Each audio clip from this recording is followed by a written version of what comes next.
Fannie Bay. Thank you, Madam Speaker.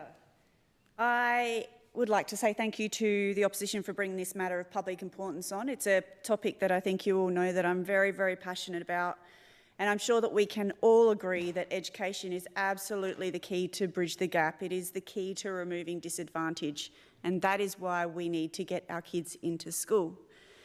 Madam Speaker, I have had the absolute privilege over the last I'm going to say 26 years to have been able to work in and out of schools across the territory. I went through the public system as well and finished my schooling in Alice Springs at Centralian Senior College, and it was absolutely great. So I thank all my teachers for that time. I won't go down the track of, I feel like we're having some adjournment speeches here tonight, but I'll try and keep it on the topic.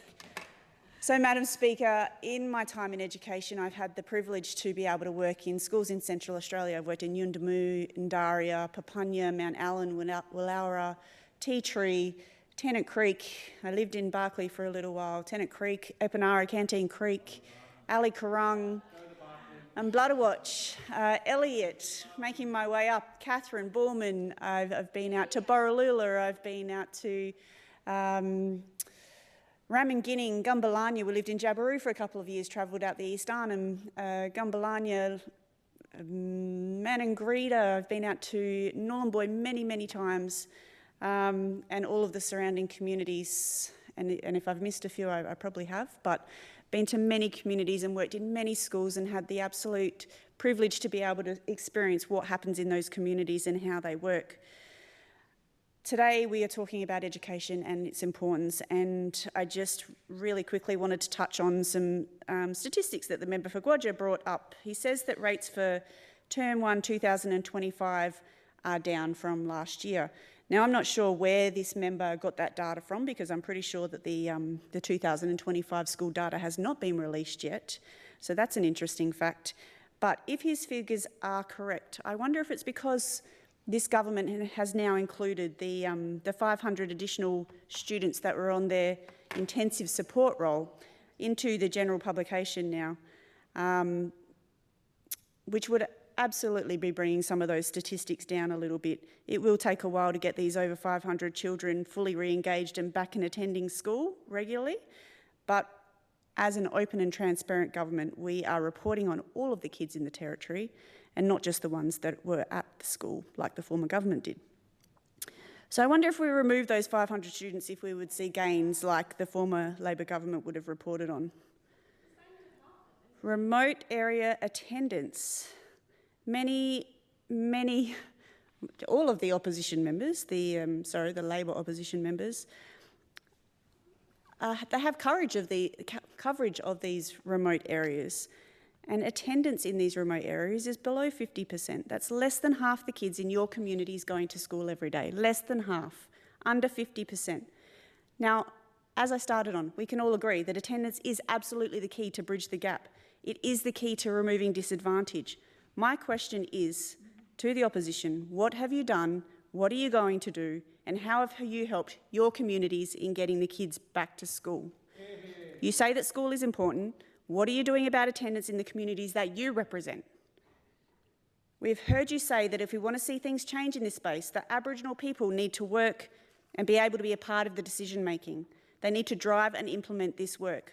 We have local decision-making in many communities that you represent, yet the attendance is still below 50%. There is significant room in the Australian curriculum to include Aboriginal cultural learning, and the communities are doing that, yet the attendance is still below 50%. The Australian curriculum explicitly includes Aboriginal and Torres Strait Islander histories and cultures as a cross-curriculum priority and across all learning areas. It's designed to engage students in reconciliation, respect and recognition of the world's oldest continuous living culture. By including Aboriginal cultural learning, the curriculum allows Aboriginal and Torres Strait Islander students to see themselves in their identities and the cultures reflected in the curriculum.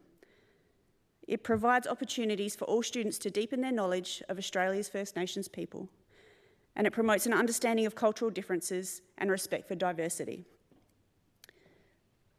To fully realise the potential of cultural learning in schools, We need kids in school. We don't need 50%, we don't need 40%. We need you in your communities to be helping to get those kids back to school. I spoke earlier on this week, Madam Speaker, about my previous roles. I led the attendance and truancy team down in Alice Springs, and then I drove the prosecution's work. I've worked in the space of trying to re-engage kids for a very, very, very long time.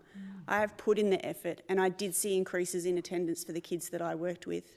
I have gone and picked up kids from their houses and transported them to school. I've tried and educate families on what they need to be doing to maintain that routine. You can't keep sending people in to do the jobs of families. So we need families to be picking up the slack in that space. We need young male role models in our communities, driving this change with our young people in communities. Probably about 5 weeks ago, I met a young man named Caden who was from Bullman, and he was an absolutely outstanding young role model for the people in his community. We need to tap into that potential and make sure that we are driving that change in our communities. As a government, we are working to remove red tape.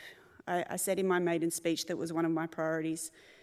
We have some amazing staff in schools, from the front office business managers, attendance officers, assistant support staff, teaching staff, principals, assistant principals. All of the staff that work in schools are amazing. We've also got amazing people in our department. The Department of Education has extremely dedicated staff in the department. And I know that I've heard lots of people talk about public sector employees and how they're slack and they're not doing their job. I can honestly say that the people that I've worked in the Department of Education with, there's no laziness in that space. They are working 110%. They are trying to get the job done because their key priority is the children. They can't see the fruition of that work unless the kids are at school. So we are working as a government to remove red tape. We need our kids to be able to get the full attention of their teachers. We need other staff to be able to provide those supporting services that help other kids or kids that are either disengaged or causing havoc in the classroom. We need other staff to be looking after those so our teachers can get on with looking after the kids that are in front of them and they want to learn. We are improving the transition points across schools. So when kids move from primary school to middle school or from middle school to senior school, we're losing kids in those spaces, and the data has absolutely shown that over the years. We are losing kids as we transition from a stage of schooling to another stage of schooling. So we're improving those things. We're taking on the recommendations of the Senior School Review, and the removal of middle schools is one of those things that we'll support in that space. The school-based police officer program has been absolutely destroyed over the Labor government's time in that space, and that is something that we will work on. They weren't even school-based police officers anymore. They weren't school-based constables anymore. They were called school-based police officers because we implemented auxiliary police officers into schools that could not assist with situations that were escalating in schools. The sole responsibility of that role was to help educate kids.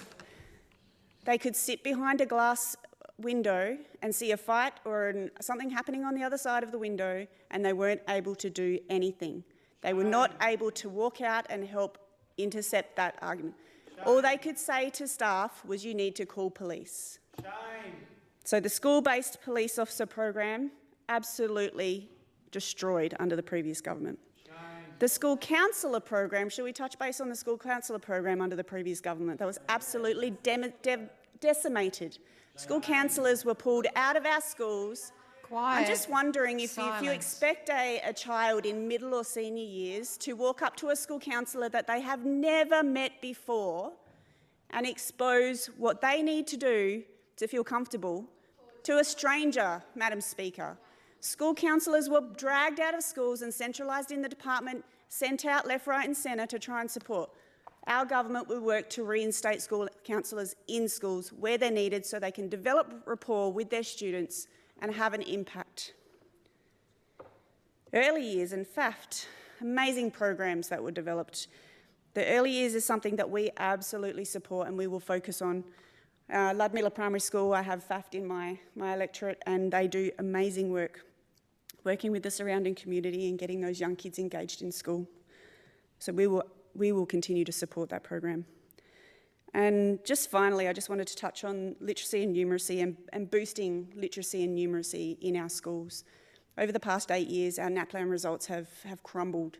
Literacy and numeracy in schools has not been a priority for the former government, and we will take control of that. We will make sure that kids are getting the literacy and numeracy skills that they deserve, so they can move through life, become members of society that can contribute, can get jobs, can build business in their communities. Whatever that looks like for a young child, the success that they need comes from attending school, getting their literacy and numeracy up, learning, and we talked about it earlier on in the week, learning how to be respectful, learning how to mix and socialise with people from all different backgrounds and all different races, and making sure that they have the foundations so that they can learn, develop and succeed in life. We want to move away from a welfare state in the Northern Territory. We want people to be able to support themselves. The way we do that is getting kids back to school. And the processes, the programs that we have implemented as the new government in less than 8 months will support that work.